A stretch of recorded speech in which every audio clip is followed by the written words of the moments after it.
been working with Kickstarter and Supplyframe for a couple of months on this program, and it wouldn't be possible without them. So I'd really like to start by thanking both Clarissa Redwine from Kickstarter and Katie Huber from Supplyframe and Design Lab here for making this possible. As some of you probably know, BOLD has been an ongoing series supporting creative entrepreneurship at ArtCenter since 2014. And we've had, over the past nearly 4 years, we've had 2 symposia and about 6 workshops and lectures. The idea is to keep this continuing. I used to be the director of alumni relations, and I was given the fortunate opportunity to take on a role overseeing entrepreneurship and professional resources for students and alumni, really across all majors, and thinking about how do we help our community lead the way with their ideas, with finding funding, with launching new businesses, with thinking creatively about how they can bring their vision into the world. And it goes without saying that we need strong partners to do this. So having Kickstarter and Supplyframe on board for this particular part of the BOLD program is just very fortunate. So keep an eye out for further emails and communications from ArtCenter regarding these activities. You can get in touch with me at any point. I work very closely with Christine Baun, who many of you may know, and we provide a bridge really between the academic environment, the career office, and broader alumni programming. So I have a couple of other things that I was going to say. I'm just going to make sure that I covered them all. Kind of most importantly, and he's not here today, which is unfortunate, but this space was designed by an ArtCenter alum, a fellow named Corey Grosser, who studied environmental design and has a shop just around the corner. It's a magnificent space and great for an environment like this. And the Design Lab, which Katie can tell you a little bit more about, has incredible technology and resources that you can access. So I guess with that, I'll just let Katie say a couple of words, and thank you all for coming. Actually, one tiny little extra note. The next BOLD Symposium is going to be held on May 12th, which is about 6 months away. So look out for that. We'll be sending out a save the date probably in the beginning of January. Thank you.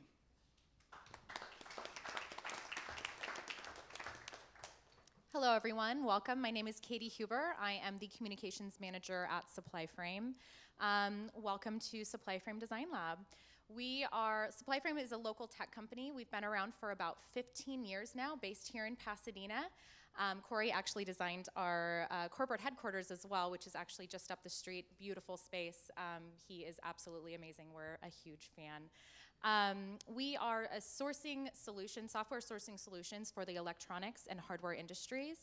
Since we are in the hardware industry, we really wanted to build out a space where we could actually create products. And so we designed the Supplyframe Design Lab.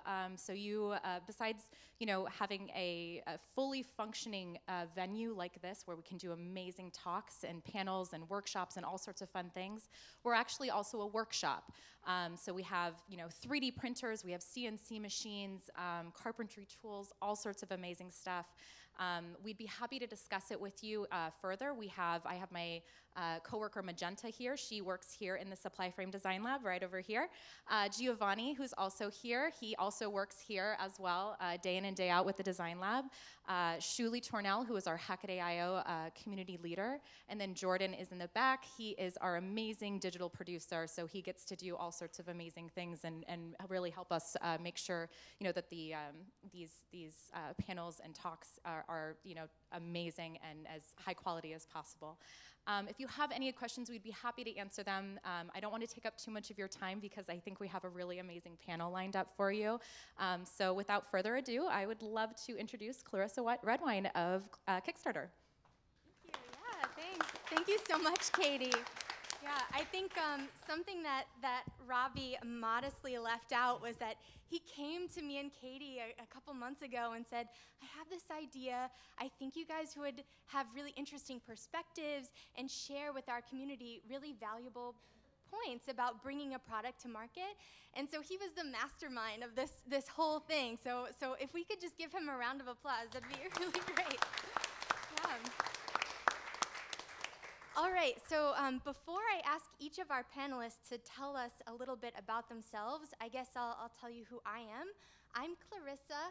I handle West Coast outreach for design and technology at Kickstarter, which just means that I hop up and down the coast doing stuff like this. This is like my everyday, which is really exciting. And I talk to some of our most highly funded projects, or maybe culturally significant category projects that are, maybe bringing a new VR headset to life, or sending a satellite into space that can be propelled by a Mylar sail, just crazy things like that. And with that, I'll go ahead and let you guys go down the row and tell us a little bit about yourselves. I'm Chiara Ferrari. I'm from Italy, as you can probably guess by my accent. And I'm a designer, as in furniture and interiors, a maker, as in making stuff, and an educator as a teacher at ArtCenter, College of Design. Was it too short? No, he's watching me flip through the slides, which are not actually playing, but that's okay. Just go for it, Todd. Okay, my name's Tod Kurt. I run a small company called Thingam that has been around for probably about 11 years now, and originally we made little electronic prototyping boards for the Arduino hobbyist electronics platform, if you've ever heard of that. In the last couple of years, I've had a USB LED light, like little notification light for your computer to notify you if you have, like, say, new email, or if your computer's running too hot or something. And we had a couple of Kickstarters for that, with a version 1, which Ta-da. is with that, Yeah. and a version 2, which is has a much better industrial design. The industrial design of this was done by another ArtCenter alum, Abraham Peters. I don't know if anyone knows him, but I'm not a designer. I'm an electrical engineer from Caltech, and so it was very handy to have someone who actually knows CAD at the time, because I didn't really know CAD that much back then. But we've sold probably 40,000 of these things so far, and I also co-founded a hackerspace in Culver City called CrashSpace, this is one of the little art pieces that we made for a CrashSpace art show. And yeah, that's me, basically. Yeah, well, I I have one more thing about you. Also, I have a little bit of information about the Design Lab, because I was a Design Lab resident here in the first half of 2017. So, Yeah, so you built something in this space, which is pretty awesome. Yeah. I was trying to build aesthetic art lamps it was more of an artistic exercise for me than an engineering one, which was sort of hard for me. But, yeah. Nice, okay. Hey there, I'm Genet, and I went to ArtCenter for product design, and I launched a Kickstarter campaign way back in 2009, and then a second campaign in 2012 that raised over $250,000. So we had really fun Kickstarter success. I ran that company for 4 years, and then I learned a lot about packaging and supply chain running that first business. So I started a second business 3 years ago called Lumi.com, and we do packaging supply chain for direct-to-consumer companies. So that's Field Skillet. That's another Kickstarter project that we made the packaging for. Also other brands you might know in LA, like MeUndies, Parachute Home, FabFitFun. We do all of their packaging as well now. And that's you. Oh yeah, that's all right. Thanks, guys. All right, yeah. I have a YouTube show. I didn't know why everyone's laughing. I was like, those are just the brand names. I do a show on YouTube called Shipping Things, and it's all about shipping things. It's very on the nose. The genre is slapstick supply chain. Nice. All right. Hi guys, what's up? My name is Spencer Nkosi. I'm a graduate of ArtCenter College of Design. I studied industrial design there. And when I was a student, I decided to make myself a waterproof backpack. And I decided to launch a collection of bags at my senior show. And when I did, it was kind of like a risky thing at the time. No one had ever really done that before. And it took off. And I started by building our own factory in downtown LA, and we've been doing that ever since, almost 9 years now. We had a factory in downtown. We moved to Silver Lake. We opened a store in Silver Lake. Now ran that for 3 years, and we outgrew the space. Now we're in Atwater Village. We have a 7,000 square foot design and manufacturing space, and we build everything in-house every single day, and we ship product every single day. And we make music there, we make films there, and we make all sorts of kind of special projects that we don't really advertise, but our core is making travel bags and accessories out of leather. Awesome. And so we're going to have a pretty open conversation. So we're not going to keep going down the line like we just did. And I would love to start by asking the panel if you have any design influences or maybe perspectives that you bring to your work. I would love to hear about that. Anyone want to take it?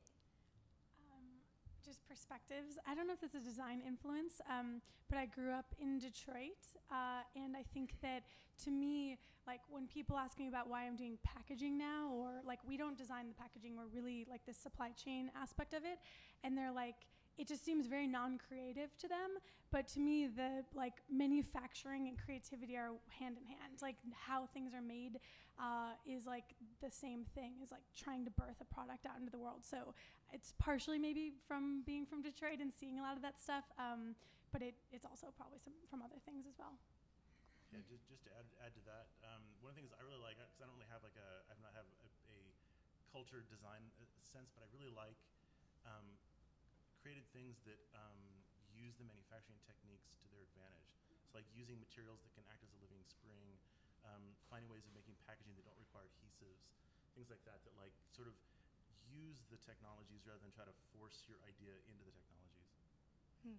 Yeah, I'm a big fan of just building things. Like when we were students in school, we were always like building, you know, I had an idea for an MPC, and like I decided to 3D print it, and I wanted it to work, but it didn't work because I didn't have electrical engineering, and I couldn't figure out how to make the music, so we had to make an animation to like fake it working. And so being able to like sketch an idea, prototype it, see it in person, test it, see how it failed and how to make it better is like, for me, has been like the most kind of gratifying and fulfilling experience. And just as kind of like a day-to-day, if you're not like building and seeing your ideas come to life and being able to actually use them and test them, then it's not really, for me, like it's not real. You know, for me, like I need to see and test and kind of improve upon the sketches, and then also sketching too. Like I carry around like a moleskin with me. I literally have like 3 weekender bags filled with sketches, like you know, just full of ideas that are terrible. A few of them are good, and then you take the good ideas and then you make those happen.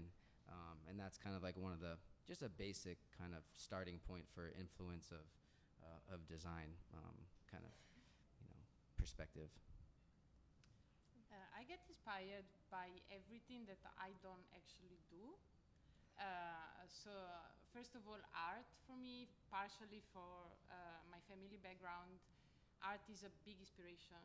Sometimes it's like form or color or a composition while looking at an exhibition. So these are some of the elements that really inspire my work. But for me, designing means like always starting from people. So the concept of empathy. So if I design a chair, I always look like how people sit. And ultimately what we do, I think, as rather packaging or different types of goods, they need to be for people. So for me, it's really important to understand what people seek for, what they're looking for these days. Yeah, yeah. Especially in cultural evolution. Yeah, yeah. Do you guys have a defined design process, like, or do you just sort of like hack things together and work on your inspiration, or do you have a method in mind? I mean, I make bags, right? Sorry to interrupt, but like, there's only so many ways you can make a bag, right? So you sketch an idea, you know, refine that idea, then you build a pattern, then you take material, you cut it, you sew it together, and you're pretty much done with it. Put it in a box and like ship it. So for me, like that's kind of a simplified like process of how we do things. Although there's like a lot of other really cool things that are happening right now with like 3D printing and different types of manufacturing methods that haven't been used in that space that I'm kind of like looking into. So for me, that's kind of like a fun way to look at taking something that you've kind of done, like maybe like packaging. You kind of see it in a certain way and trying to see how you can evolve it in some way. But you have design constraints, right? Like this is So many, this is to be a bag for this purpose or that purpose. And like, do you have dimensional constraints for that, or? Yeah, I mean, just going on an airline, for example, you can't, flying overhead and coach. That's like one of the most important things. And if you don't have that figured out, then you kind of failed. So yeah, there's so many constraints and so many different things that people are carrying, and I just want to figure out the way to help people travel better. I think there's something really, in my world, if there's something really interesting about like where function meets design. Usually we're working with design teams in a brand, in a company who's like deciding what that packaging is going to look like. But we, since I come from a design background, we find like the gentlest ways possible of reminding them, like, even if it's beautiful, like it's not beautiful if it arrives smashed, right? Like the beauty may be lost if it arrives smashed, or if it's a certain form factor that is really commonly lost in the mail because it doesn't fit in the sorting slot and whatever. So there's an interesting element of that I get to do in my job, which I really enjoy because it's like helping designs come to life. Awesome. Yeah, I'm really curious, because you guys work in so many different spaces, are there any materials that you're particularly interested in right now for your work, or anything that you're trying to explore? Corian. Yeah.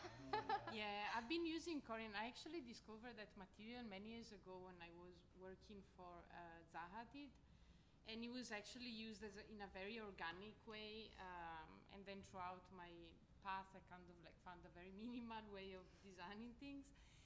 But still I love to challenge the use of material, because currently, still as of today, even if the material has been around for many, many years, is only used for kitchen counters, so in sheets rather than thermoformed. And I've been doing like lighting, and I'm looking into do more furniture with corian, especially for really challenging the material to different uses than just like kitchen and bathroom, basically. Yeah. What do you love about it? You said it like chocolate whenever you said it. It's beyond chocolate. It's like it's a disease, actually, right? It's a corian disease. So it's basically, I think it's the touch, the feel, the texture of it, the translucency. So combined with light and good thickness is actually a very interesting material in terms of like light diffusion, and it's undiscovered. So. It's kind of like a lot of possibilities out there. Yeah, that's really exciting. Yeah, and I know, Todd, you're working with some like LEDs that are different than we normally would use, or. But before that, one of the things that has frustrated me a lot is that in consumer electronics, if you want to use something interesting like corian or ceramics or wood in consumer electronics, it's hard. It's like the industries don't overlap much, and so if you want to find someone who can integrate your little electronic gizmo into a nicely fine CNC wood thing, that's much harder than getting some similarly CNC metal or plastic thermoset thing. But yeah, for LEDs, to go to you, everyone's familiar with RGB LEDs. There's single color LEDs back there, but there's also the RGB LEDs that can be any color by mixing red, green, and blue in some percentage. But there are also LEDs that have, instead of RGB, they have 3 different color temperatures of white. And so now you can have tunable color temperature of LED, which is pretty cool to me. And I've been experimenting with making lamps out of that to varying success. This one's kind of geeky, but how many? Like, I'm not gonna do a show of hands. I'm sure everyone's familiar with rubber stamps, but most rubber stamps these days are actually made out of photopolymer. There's a couple different processes, but like photopolymer is like you know, how you can make the base of the rubber stamp that makes your impression. And photopolymer is like fascinating, and it's essentially like a photographic process. And what's interesting, fun fact, the same like photopolymer that you use to make a rubber stamp that's like wee big is you also use to make the plates that make a massive box. It's just a giant rubber stamp mounted on a cylinder. So I've been really fascinated by photopolymer, and I've been doing some like art and stuff as well on the side with like weird photopolymers. Okay, that's mine. That's awesome.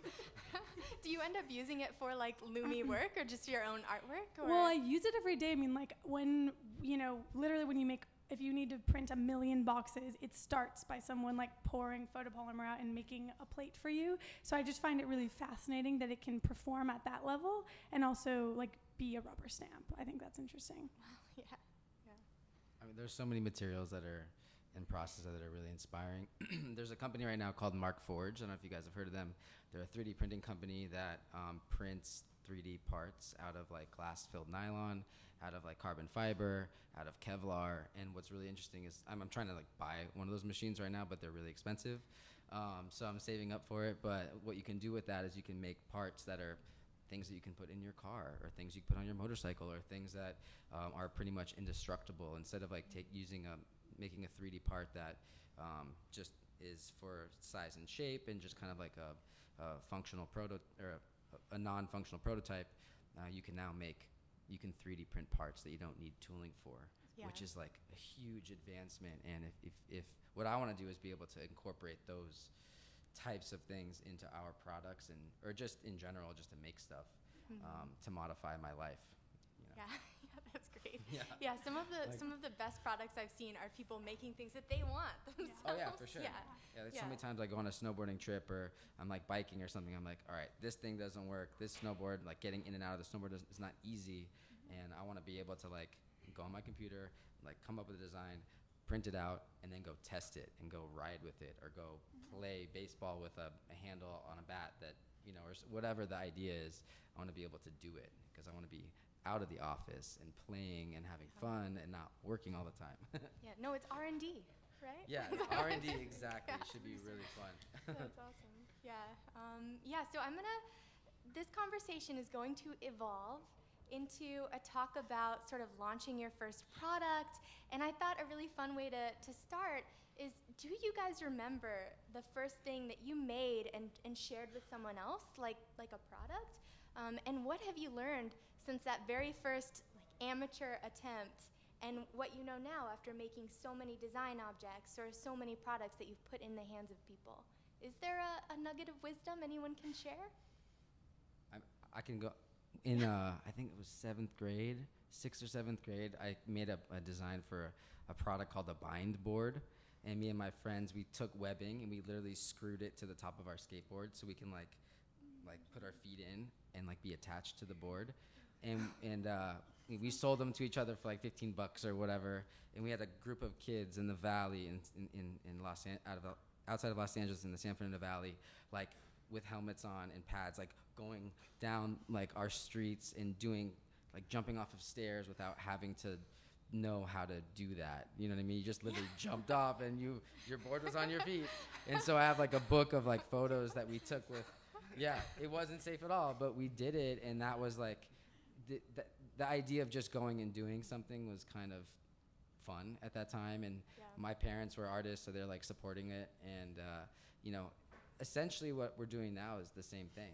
You know, we're kind of like, what do we need? What doesn't exist? Okay, I'm gonna build that and then use it. Yeah. So for, you know, like I've been doing that ever since I was a little kid. So you learned nothing. You're doing it. No, I I'm mean, just kidding. I guess like what I learned is if you build something that you love and that you're passionate about, there is an audience for it. Yeah. I think.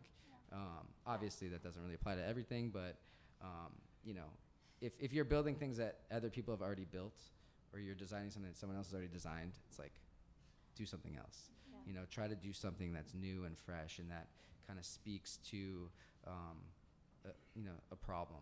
Mm-hmm. That's hopefully designing. I think designing problems is like a huge opportunity. You know, it's never going to end. There's going to be problems for the rest of our lives, for eternity. So if you're constantly looking at ways to innovate or change something, or use a different material for a different process, or kind of combine different manufacturing processes or materials to solve a problem, then that's where it's at. Yeah, yeah.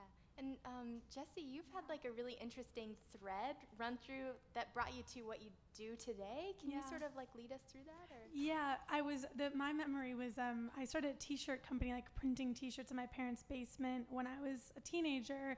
And that was the first thing I was like, hey guys, like I started a t-shirt company when I was like 15 or something. And it sounds sort of unrelated, but that I got into printing processes and thinking about how I could print t-shirts even better. And that led me to researching printing processes, fabric dye.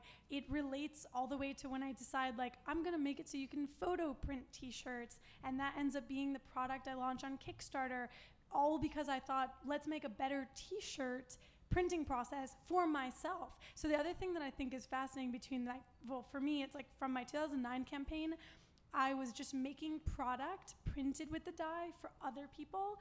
And then by 2012, I realized the more powerful thing would be to take the dye I'd created and let everyone use it. So that changing point for me of like, oh, this is for me. Like I created a tool for myself to actually, maybe I just created a tool and everyone could use it. And that's the difference maybe between raising $13,000 and $260,000.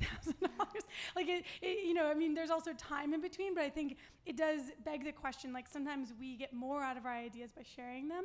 And then by running my first company, that dye business for 4 years, I realized it's almost again like I internalized my hardest aspects of like, I wish my packaging was better, I wish it was easier to source and manage, into like, oh, maybe I can do that for other people. So I think it is a thread, and it all does relate back to printing processes, even though it seems esoteric, but yeah. No, you're still building tools for people. Yeah, right? building tools, making tools instead of products is what I refer to it as. Like, not that I don't love products, I literally love products, and I went to product design school. But my point is, like, to me, I've just spent more time now making tools instead. You could beg the question if they're the same thing, but it's just a mindset. Yeah. Yeah. Yeah. Do you guys remember what you first made? Yeah? Yeah, I was about maybe 11, and I did my first lamp made out of metal mesh in my dad's workshop, and he actually launched it, but out of the window because he didn't want it in his workshop. So it was a kind of like, but anyway, aside from that, like what I've really learned throughout my career is that it's very, very important to keep the core of the concept of a product. So when we have an idea and we sketch it, and then throughout the completion is a lot of phases. Sometimes it's like cost or manufacturing limitations or other factors that comes in the way, and you have to compromise as a designer. You have to compromise something. You cannot have everything, just like in life, by the way. And I think it's really important to keep the core of your concept throughout. So fight for that. You know, if the core is to use like very thin material, then fight for that. If the core of your concept is a certain way of using the product, I think that is worth fighting for, and it's essential. Yeah, I actually have a sort of a follow-up question. How do you drive down to what the core of the concept is? Do you have any type of process for that, or you just sort of get inspired by something and go from there? It really depends from the project, actually, the scale and the type of project. And I think depending on that, you know from the beginning what the project is about. Cool. You know it. Yeah. It's in you. It's on the table as well. Yeah. You can't escape it after that. Yeah. Yeah. Cool. Do you remember what you first hacked together? I don't know. I've been building little electronic things since I was like 7 years old, and most of them would blow up. But is it things that would eventually turn into a product? Yeah, it'd be great if it were something that you. I mean, how early did you build something to give something away? Was it the Kickstarter campaign, or? No, I mean it was probably, probably in mid-2000s. I did a bunch of hacking for the little Roomba robot. Oh, cool. Little vacuum cleaner. I don't know if you guys remember that. But they did an amazing thing, is that they enabled access to its serial port so you could control it. And I made a bunch of ways to control it with your computer. and that turned into a book. But before then, I was posting those schematics and circuits on Hackaday, back before Supplyframe owned Hackaday, and so that was kind of the first thing where people were saying like, hey, can I buy one of these? I was like, well, no, here's the plans on how to make it. So. Yeah, and that runs through your work as well, like sort of showing the process, showing how people could do it themselves if they wanted to. Yeah, I'm a big believer in open source. I don't know if you've heard of this term before. In the hardware realm, it's a little bit harder because there are many different design files for a hardware project. With software, it's like, oh, here's the code. But with hardware, there's the electronic design files. There's maybe the CAD of the enclosure. There's the packaging, perhaps, you know, if that's important. And so, what does it mean for a product to be open hardware? It's like, well, it kind of depends. And but I'm a big believer in making everything open hardware, making everything open source, and that's troublesome because if you're like, oh, but my thing's gonna get copied, it's like, well, that's kind of flattery. You know, if your thing is so good that people want to copy it, that's great.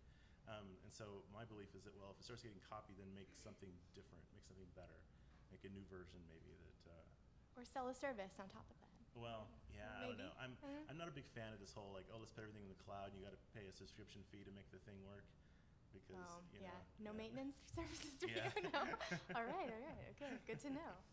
Yeah. So if you want one of my little Blink-1 LEDs, there's no service you need to subscribe to. You know, it's just a physical thing. Yeah. Okay. Yeah. Awesome. Yeah. One thing that we were talking about earlier was how important communities are to building product, and there are a lot of support structures that you guys draw from, including the Supplyframe Design Lab. ArtCenter has an amazing community where you can bounce ideas off people. There are accelerators, incubators, programs, you know, all these things. Can you guys tell us a little bit about the communities that you drew from and gave you some strength? Yeah, definitely. You know, obviously I was at Kickstarter. I was at ArtCenter when we did our first Kickstarter, and I think both of those communities made a huge impact. I think that the idea of community is really fascinating. It's easy for us to sometimes brush past it in the course of growing a business and making a product. And it's like at your own peril to brush past it, because it's like usually where a lot of the power lies in your idea. And that is actually, I had a really interesting insight that I think relates to this, that relates to like why I shut down my first company and started a new one. In 2014, I was at the height of selling my Inkodye product, which we launched on Kickstarter, but something felt like off. Like it felt like I felt like I had done everything I could with it, and I just couldn't imagine, even though it was an amazing year, I just, for some reason, didn't imagine myself doing it the next year.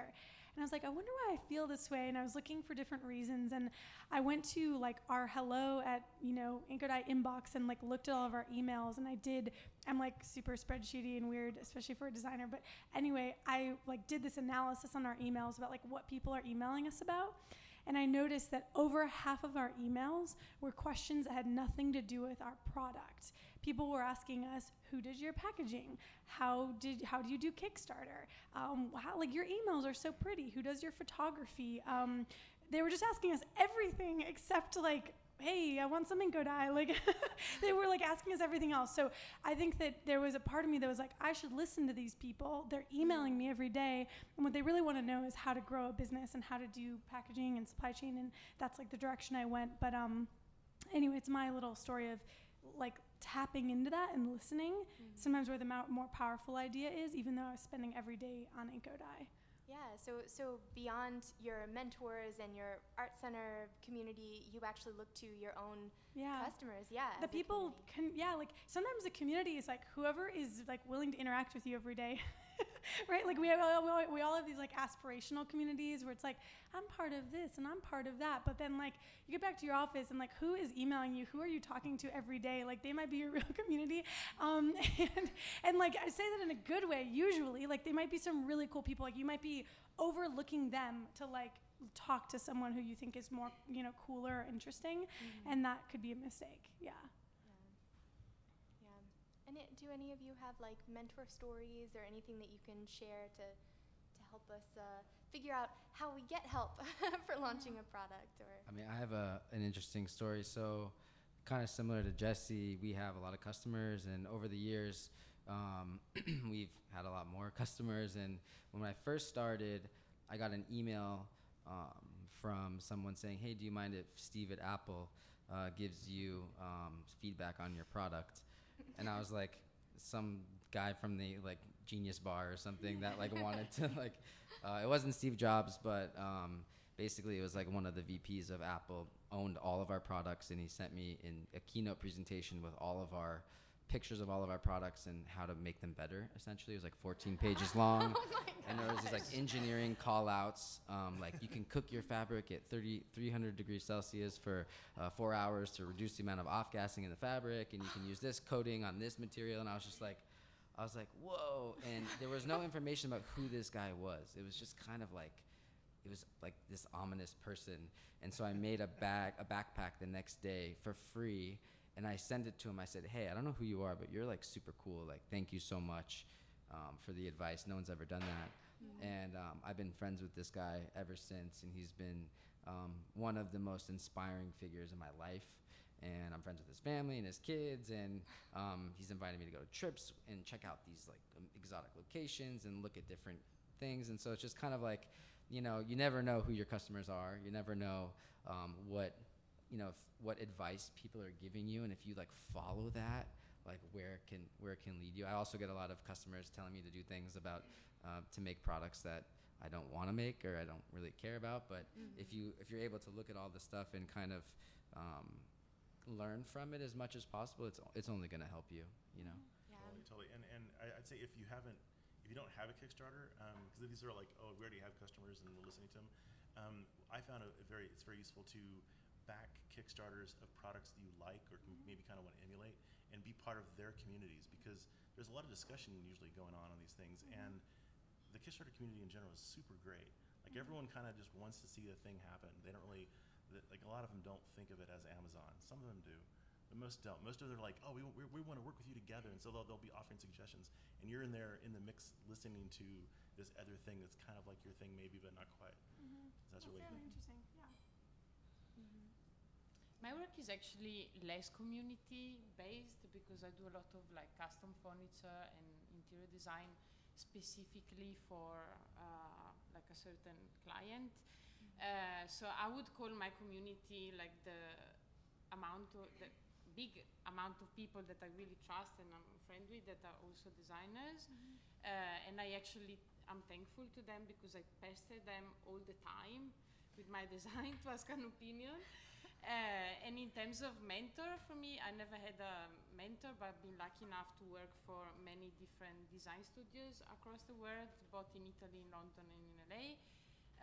And I've learned a lot by just looking at how these people work and what is their focus every day. And that allowed me to find then my own path. And every day for me, like my own founding or mentorship is my passion and my curiosity for things in life in general. Yeah. How do you work with a single client? Is that an interesting? It can be very painful. You don't sleep at night necessarily, but it's equally interesting because it's a very personal process, you know, especially if you need to design, I don't know, like something for their house. Yeah. So it's not really about my taste sometimes, it's about their words. And I found that quite challenging, equally interesting, especially because it's using somehow like what I've learned in my career to actually do something that really works for them and is really special for them. Yeah, and Spencer, I feel like you thought you were designing for your friends in your larger community, but you were designing for Steve.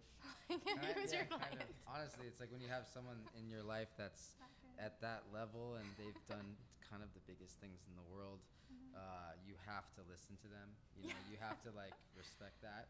Yeah. And I've gotten a good friend out of it, so I'm really stoked. But I've also, been given a lot of kind of harsh criticism too, which you learn how to get stronger skin because of it. Because like he did, I have a lot of mentors, a lot of people who I look up to a lot of people who I can have real open, honest conversations with.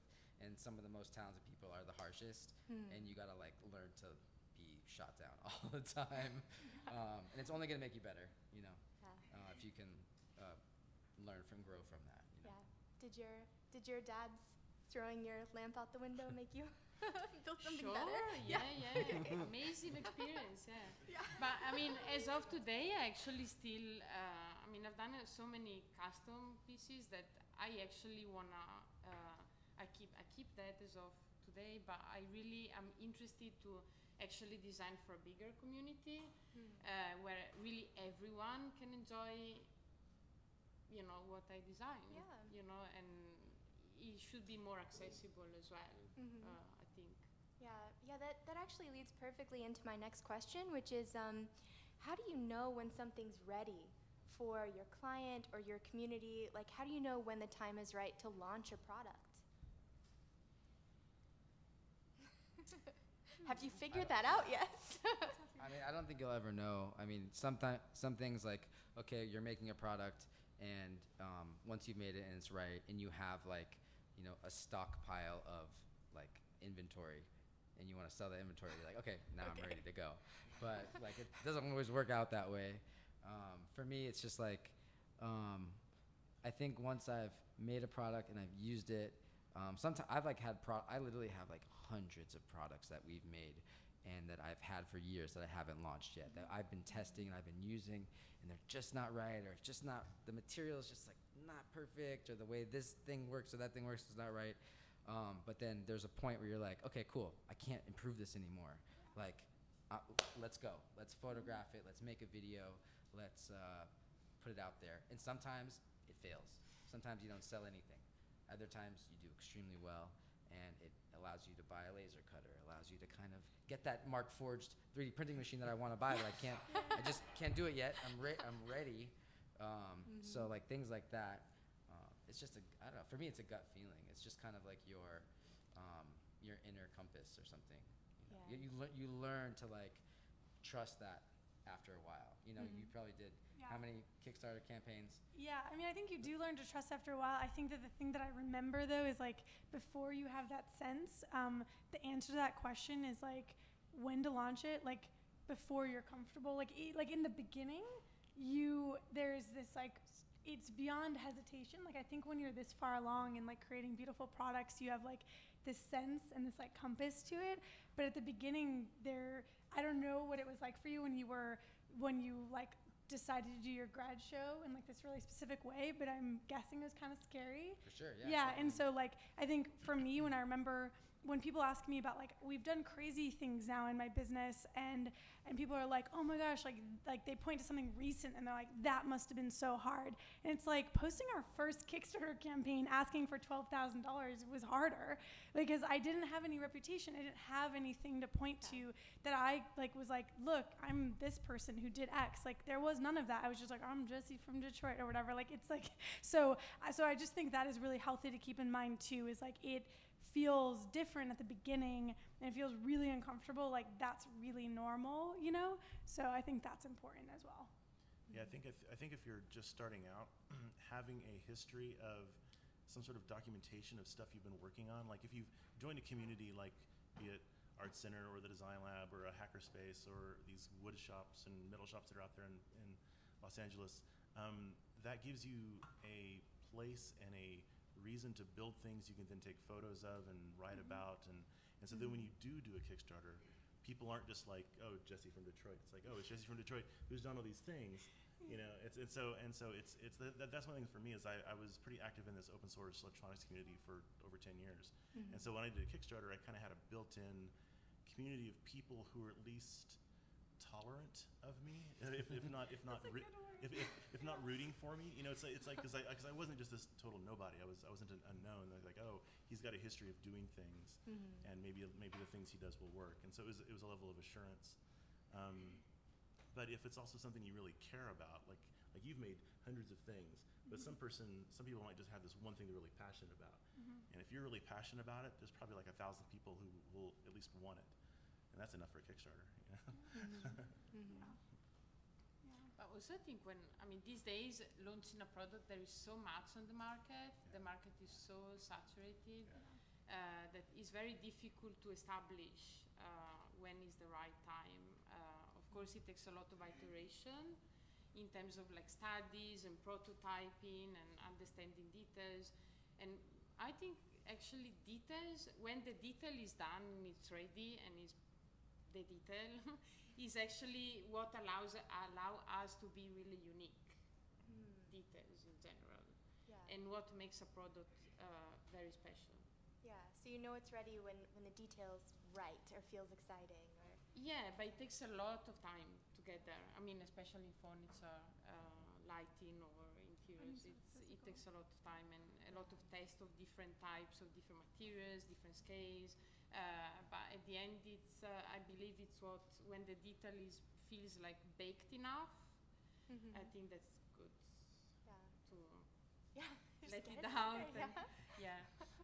Yeah, that's great. And I'm going to ask a couple more questions, and then we'll open it out up to Q&A. So be stewing your questions.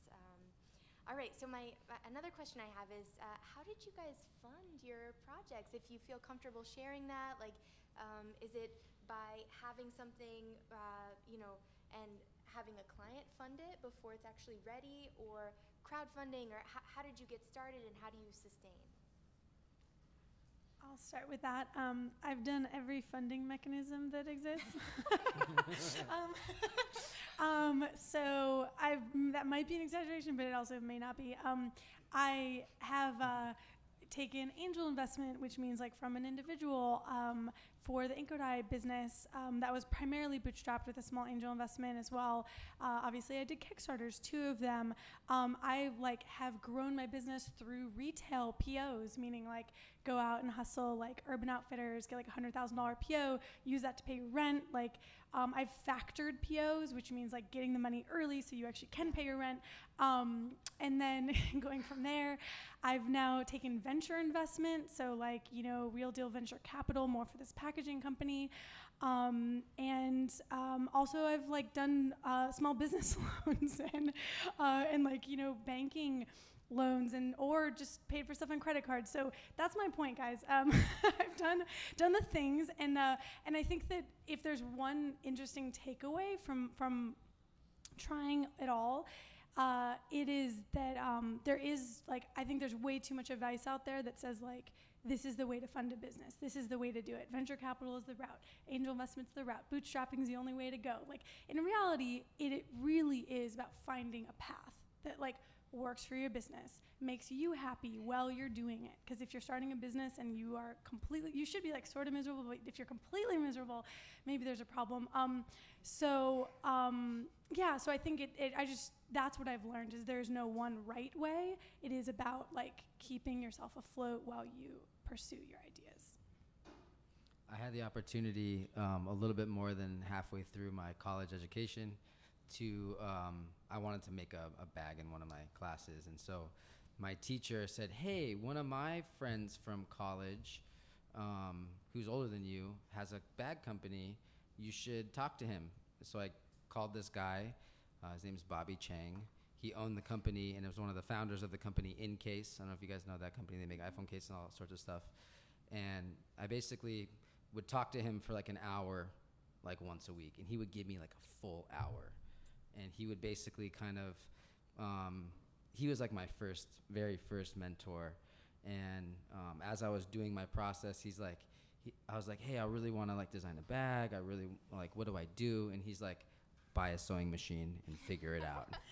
I'm like, no, I'm a designer. I don't sew. I just want to design it and then have someone else do it. And he's like, well, if you don't take my advice, then I'm not gonna, spend more time talking to you on the phone. So I bought an industrial sewing machine. It came to my house. I had never sewn once in my entire life, and I didn't even know how to thread the thread through the bobbin. Mm-hmm. And long story short, I used YouTube and opened the manual, and within 2 days, I actually made my first product because I learned how to do it. But fast forward, I became really good friends with him. He's kind of like an older brother figure, and he's like, hey, I'm going to China to oversee some of our production because they were manufacturing. At that time, this was many years ago, they were doing 30,000 bags a week. And I wanted to see that. So I paid for my ticket. He took care of all my living expenses out there, and I visited like 7 factories and saw every single part and piece of the process. And by the end of the trip, I was like, I don't ever want to come back here again. Like, this is not my vibe. This is too big for me. Like I can't even imagine this many units and volumes and all this stuff. And I was like, what I really want to do is like build my own workshop and build it in my backyard. And at the end, I never asked him for anything. I never asked him anything for free. And he's like, okay. I'm like, what? He's like, if you build it and you put together the plan, I'll fund you. And I didn't even ask for that. He just like believed in me. And so I came back to LA, put together like a keynote presentation of like all the machines I would need and the cutting tables I would need and some of the tools. And he's like, all right. He wrote me a check for like more money than I'd ever seen in my entire life. And I showed my parents and they like freaked out. And I knew inside that I could do it. And so I got a space in the Arts District in downtown LA when it was like 90 cents a square foot, and had a shitty factory, set it up, and I paid him back in full in 5 months. And he didn't take any interest or equity in the company or anything like that. Yeah. Well, thanks to him, because he helped, he's like, we did it this way, but maybe you shouldn't do it that way. Maybe you should do it differently. Maybe you should look at Porsche, and maybe you should look at Hermes, and maybe you should look at all these other companies who are doing things with more longevity and more like ownership of their own process. And so for me, that was kind of how, thank God, like that happened, or else I don't know where I'd be right now. But without having someone like that in my life, having someone like that in my life is truly special, truly like an angel investor. That's really incredible. Like, I think the most incredible aspect of that story is how non-dogmatic he was, in the sense that he was like, do it your own way. You know, I mean, and that is like the thing to look for in a mentor as well, is like not someone just tell you about how they did it, but it's like you are your own person. Like the best mentor is going to tell you, is going to support how you want to do it. No, you go. All right. I know. My story is really tragic, so you go first. Well, so mine is one of these potential Kickstarter terror stories you hear, where like we did this for the first Kickstarter for the original Blink one. It was 28,000, and I figured, okay, we'll get like some 1,000 or so backers, and that'll be about the cost it'll cost us, a little bit of overhead, maybe for even to make some money off of, and we ended up. Was it quadrupling that? So it became like 120,000. So many more backers, and it's like crap. Now we got to figure out how to actually make all these, and I knew how to make the electronics part, but I didn't know how to make the enclosure and the rest of the packaging, and so it was a big learning process. And thankfully, my little company had enough buffer money in the bank to kind of make us go through those months of figuring that process out. And even still, there was like some hand assembly of the first 1,000 units in my living room with a pizza party with a bunch of friends, which is not a sustainable way of doing assembly, but it helped us get through that first. And then like for the second one is kind of a similar story, but around 30,000, and then like up around 110,000 or something was what the Kickstarter ended up as. And that it makes it much nicer, but like I didn't really have a good model of the costs of how much it would cost to actually make these things. I only had it for the parts that I knew very well, and so my one advice is like try to figure out your costs, and if you don't know them very well, make a very fixed run. Like I'm only going to make 100 of these, because I've seen some of my other friends who've done Kickstarters and they blow up, and they only know how to make 100 of something. They don't know how to make 10,000 of something. And so what do you do? How do you make that shift? It's like, well, one way of avoiding that shift is doing it as a limited run. That's my story. Yeah, that's actually what if I were a panelist, I guess I could weigh in more than I do. But whenever we were talking about when you're ready to launch, usually you've got to know your costs first. Like that would be my number one, pretty much. But yeah, that's a really good learning. So you funded almost totally through your Kickstarter campaign. Yes. Is that right? Yeah. Cool. Yeah. Fortunately, we already had a little corporate set up beforehand, so we didn't have to go through learning how to make a company in addition to learning how to make a product. Yeah. So if if that's on your table, try to do one before the other, you know. Yeah. Yeah. Well, now on to the tragedy. No, it's not tragic. I never got funding to do stuff. For me, funding is actually commission, so it's more like budget. Yeah. Okay, so there is a client that says, "This is what I have to build this stuff," which is great actually because it's always a challenge, and I think living on challenges is good these days. But on the other hand, partially because of like us all being a designer, you know, you always want to evolve and do different stuff. So I've always used my salaries to fund my own prototypes. And then with the prototype, I go and approach different people and try to actually put it on the market. Yeah. So that is more like, obviously again, like the budget is very, you know, it's what it is. Yeah. But it's always like an opportunity to actually make something new. Yeah. That's kind of similar to what we see on Kickstarter is a creator will have scrounged up some money maybe from their salary from another job or something, and they'll build a prototype that's exciting enough for their community to get involved and fund them like you would approach a client. Yeah, that's interesting. So I don't do much commission work. What percentage of your commission is actually money, like salary for you? Like is it half or? Well, it really depends from the project. Yeah. But obviously when, you know, it's usually divided in phases. So it's like a concept phase and then a manufacturing phase and then a delivery phase. So there is a percentage on each of these phases on, you know, my time basically, which I tend to, because I'm really bad at asking money, so maybe we guys should have a talk at some point. But at the end of the day, for me, it's more like really finding the opportunity to deliver a product, because most times doing a lot of interiors, for me doing an interior has always been an opportunity to do custom furniture. So sometimes the client didn't even ask me, oh, I want a custom dining table, but I just show it to him or to her.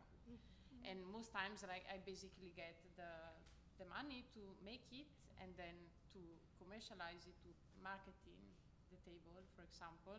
And then I have orders coming in because the product is out and pictured and finished and tested. And so that's kind of like how I started the business into the custom furniture. And now it's mostly actually commissioned, but still. Because one of the things I've seen a lot, and I'm guilty of it myself, is not factoring in money to pay yourself for these Kickstarter projects. It's like, oh, the cost of the materials is like, say, $5, and I'll sell it for, say, $20. And it's like, well, how much engineering time, how much design time, how much the time to set up the websites and whatever, you know, that's probably several tens of hours. Shipping, you know, community management, all of those things. That's exactly what I was going to ask you is, you know, what's your breakdown? It's still TBD. Yeah. I'm very bad at it because that's the thing. So part of the thing is it's kind of a labor of love. And so, and like with open source, there's all this free work you do because you believe in the ideas. And so it's hard to put a price on some of that stuff, even though you should, because how are you going to eat? Yeah. So I don't know. I don't have a good model for it yet. Yeah. And from my experience at Kickstarter, the Kickstarter community is different than, say, any community online, in that people aren't terribly price sensitive because they're interested in seeing the idea flourish or being part of a movement. So yeah, please factor in your life. I think that's pretty good for the questions that I have, and I'd love to open it up if anybody wants to just raise your hand and, yeah, go ahead. Hi guys, I have two questions. One moving to the point, one's a little meandering, so feel free. First question, it sounds like you guys all have like kind of an X factor, and that X factor is that you're fearless or you're willing to take on things and learn new things. How important do you think that's been to your success? And then the second question is, I was here at the first Bold Clip 2 years ago. Thank you for hosting that. I was at a point in my career, I wasn't happy until it got stalled out. And since then, I've tried a bunch of personal projects.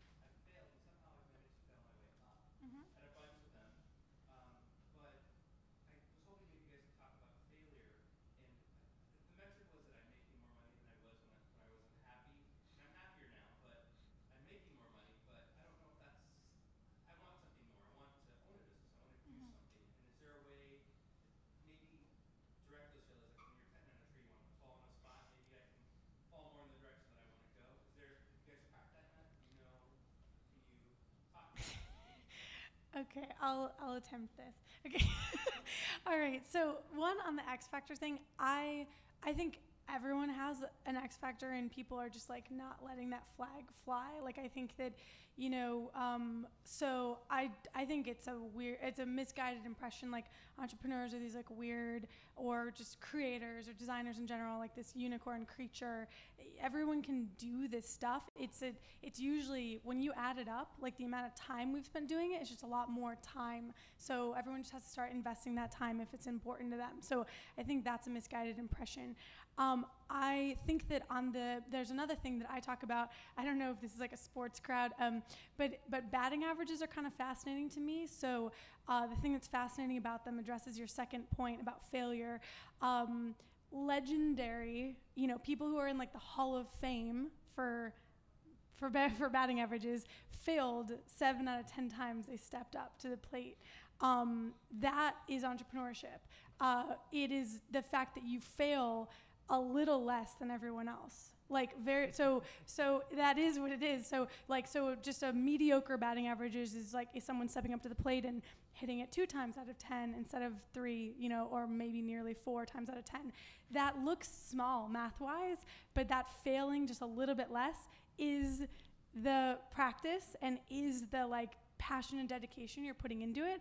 But that to me is really important to realize that I fail 7 out of 10 times. Like you have products that probably didn't work out the way you wanted. Like that, it just is par for the course. I'm just using all sorts of sports things now. But anyway, you get the idea. So I think that is really important to recognize. Yeah, our culture doesn't seem to really want to document all the times we mess up. Like it's always like, oh, we talk about all the I'm a success, and it's like, yeah, everyone's got like, I've got like 70 or 80 designs that I've never shown because they suck, or at least I don't think they're very good. They might actually, like 1 or 2 might be actually good, but it's, yeah, you have crappy times. One thing I've learned is that if you don't risk, you don't get. So risking is essential to move forward, and failure is part of it. And actually, it's almost better to fail at something because you learn a lot. Yeah, definitely. Yeah. I mean, running a company is really hard. I went to design school. I'm like an artist. I play music. Like, I don't want to work. You know what I mean? I want to play. But the reality is like you have to put the time. If you want to see an idea come to life, you have to put so much more love into the things that you don't know. Like I was spending all day long like learning about I'm going to Japan on Thursday. I'm doing a launch. Yeah, I'm doing like a launch over there in Kyoto. I'm really excited about, but like I have to take all this product with me and like learning about customs and learning about all these different like rules and regulations. And like in order for me, I want to go to Japan really bad. I love Japan, but in order to get there without being taxed like a ton of money in customs, I have to like spend all day long like going through these websites, clicking these links, filling out these forms, and like I hate that. It's like it's debilitating. It's the worst. It's like ruined my day, but you have to put that time in order to make it so I can afford to go there and then meet new people and kind of continue to do what I'm doing. And then another part of it is like just doing something you love. If you love what you do, then you'll get really good at it because you will go through all the parts of the process it takes to get there. Like I make music for fun with my friends, and this like past year I said, okay, I'm gonna make music after work and just spend time doing that because it feels really good and it's amazing. And we made probably like 80 tracks, right? All of them are bad. One of them we just made is probably the best thing I've ever made. I'm so excited about it. And none of you will ever hear this probably because this might not ever get released. But the fact that like we did that and I'm excited about it, and that passion for that one song fuels me to get together with my friends 100 more times to try to experience that again. It's like the same thing with sports. It's like, if you're playing table tennis or tennis and you like serve it and you hit it perfectly that one time and you get it right and you ace or something, it's like, oh yeah, I did it. Okay, now I want to try to do that again. And it's kind of much harder to do that again without a lot of training, And so I like the aspect of training. I like the aspect of, you know, sketching 100 sketches before that one is good. I don't know if that helps, but that's kind of like, No, practice. I mean, you brought this up twice now, the fact that you have to do things that you don't want to do, or you have to just learn it to do it. And like, I think that's really important. It's like, I think all these things that you think aren't really necessary, like, oh, I can just hire it. I can just hire this problem away. It's like, no, you have to still understand the problem. Even if you do hire somebody, I think you need to spend time to actually figure out, like, the terminology at least. Also just like, what's the hard thing, what's the easy thing in that domain. So like, yeah, you know, if you want to work in wood, you know, take a wood shop. If you need to figure out logistics, you know, start shipping stuff, and then maybe hire a shipping company.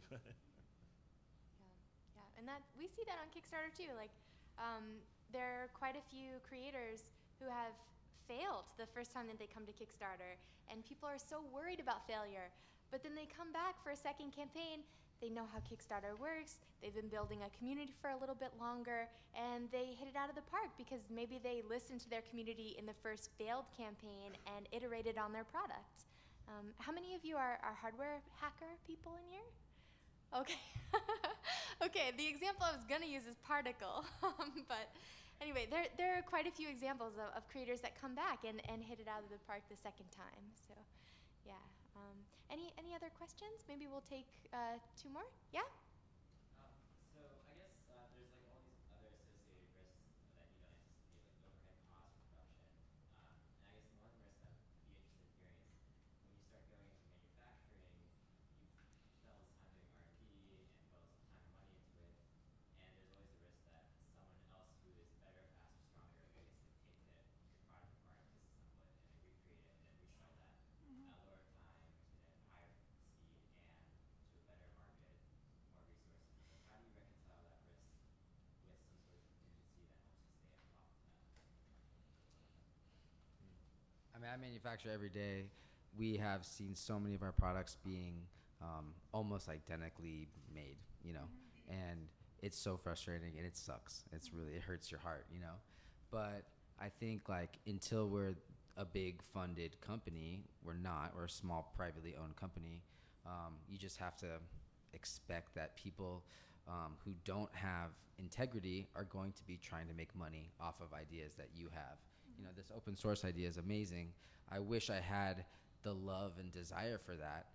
But if your amazing designs get copied all the time, you kind of feel a little bit less apt to just share everything.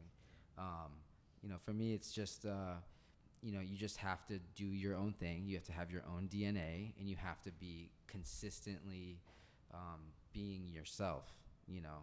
And by doing that, I think you'll have a crowd of people who follow that, who understand the difference between real and copied, you know, or real and first and second, or I don't know if I'm explaining this correctly, but if you're going out there and putting yourself on a limb to make something that is original,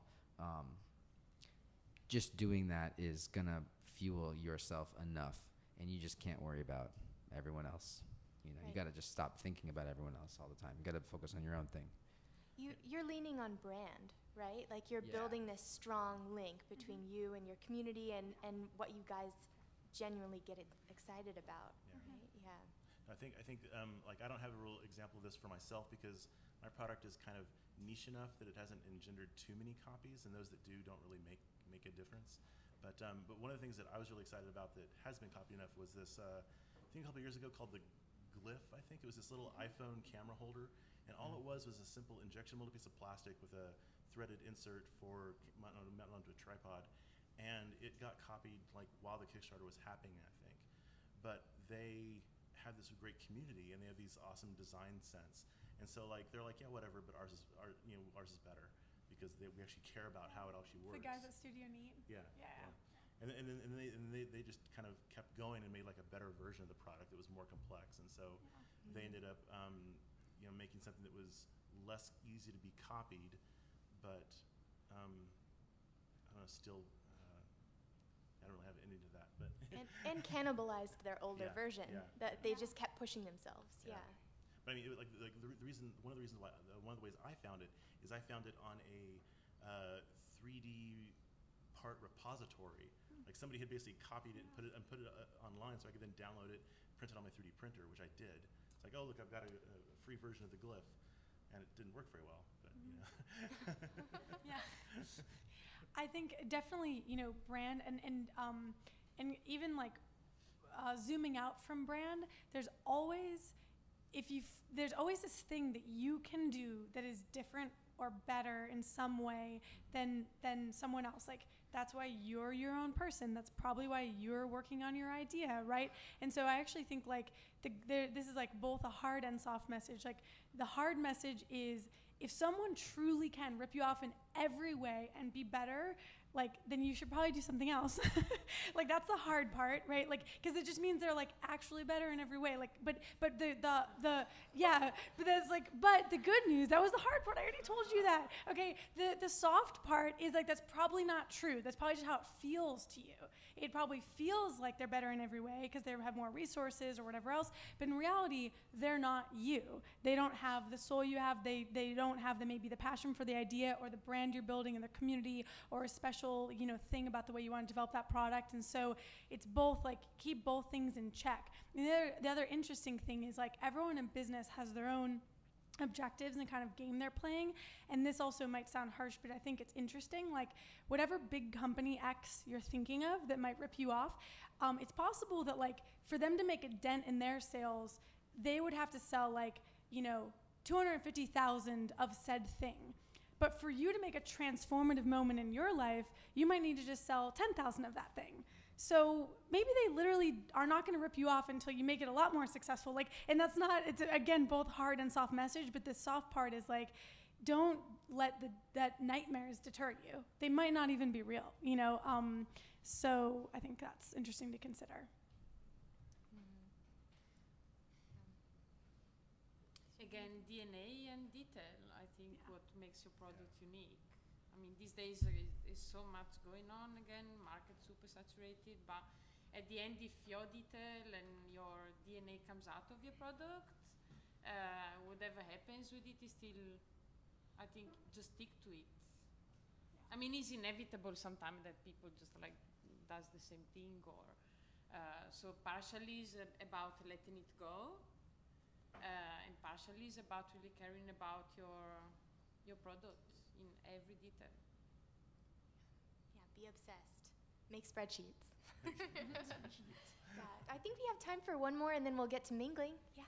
Sorry, I apologize. It's a boring, dull question, so it revolves around numbers and whatnot, but it's very much important.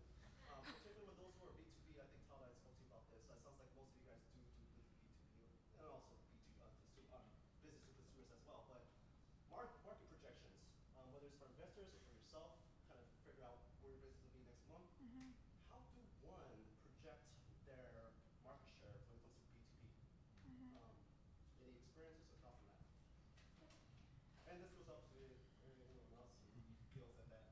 I think, yeah, so I think there's probably a lot of answers to that question. I think that ultimately something that is really important is, you know, cracking open a spreadsheet about your idea as early as possible and doing real math around, as people have already described up here, the unit economics, meaning like, you know, if you're going to sell it for $10, how much does it really cost you all in?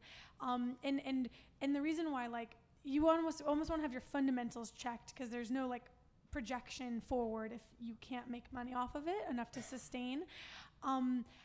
I think that when it comes to B2B, like, the thing that's interesting, I mean, we sell to businesses almost exclusively. We sell packaging. Businesses are just like consumers with a lot more people in the building. Like, it's like, everyone is people, right? So like when we sell boxes and someone needs like maybe 1 million boxes, like it sounds like this crazy thing, but it's still humans like making a choice, you know? And so you would analyze like it like any market. Like if you were selling jewelry and to a certain demographic of like women, you would be like, how many of these women exist? How many can I reach realistically? Same thing for me, selling B2B. Like, I'm not selling jewelry to women, I'm selling boxes to e-commerce companies, but I go, how many of them are in LA? How many of them can I reach realistically each month? So the math usually comes down to something understandable. And I hope that actually, I went to design school, as you know, like I don't have an MBA. The good news about business math is like, it's pretty logical. But the only thing you can do wrong is ignore it. Yeah. What is that perceived or the speculated percentage of potential market that you may have? 10%, 5%? Is there something standard? Is it particular to yours? I'll just take that. I think that it comes across generally as kind of naive to look at an entire market. Like if I were to say, like packaging is like $400 billion in the US or whatever, I don't go like, Lumi's gonna have 1%. That would have me at a lot more revenue than I currently have, okay? If I would have 1% of the 400 billion number. So it would be weird to pitch it that way because it actually comes across, I think generally as like, you are just talking about something you're talking about an abstraction. You're talking about how much the world is using of packaging and then you're just like, I'll go out and get that. I think a much more rational and like reasonable thing, especially if you're pitching to investors or someone who you're describing your business to, is to approach it from you out. Say like, I'm here in LA. Like that's why I just mentioned, like I'm here in LA. I'm really good at e-commerce packaging. There's 1,000 e-commerce companies in LA. They're averaging shipping, 15,000 shipments a month. If you assume they're spending 50 cents on packaging, like I'm just doing rough math. My point is like, I can be like, if I do this well, I can make X. And it stems outward from me and like rational deductions I'm making about what I could do. And that comes across as a lot more believable than me saying, I'm gonna get 1% of packaging. If I had 1% of packaging, I would be, it's like just a different world, right? So I think you wanna explain your concepts from you out. Another way to sort of project is getting out there and selling something. If you get purchase orders or something like that, if you have a monthly amount that's coming into you, you can sort of project a little bit more closely to reality. That's what a lot of people do at Kickstarter. They say how many of these units can I sell in a 30-day period? Then what can we do after Kickstarter sort of thing. Anything else to add to that? All right. Okay, maybe one more. I think we have time. Anybody else have a burning question? One more? Oh, all right. We're gonna mingle so you guys can ask whatever you want, one-on-one. All right, let's give them hands.